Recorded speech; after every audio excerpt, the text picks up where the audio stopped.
నిన్న ఫ్రెండ్స్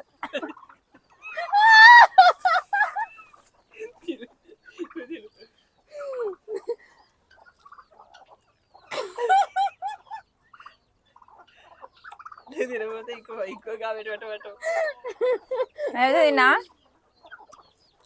తిన్న మిరపకాయ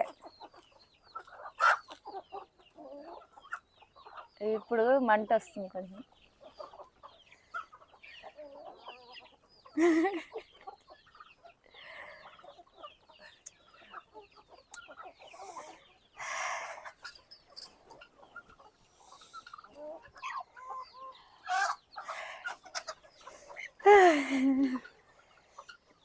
ఫ్రెండ్స్ నేను కూడా తిన్నా అయిపోయింది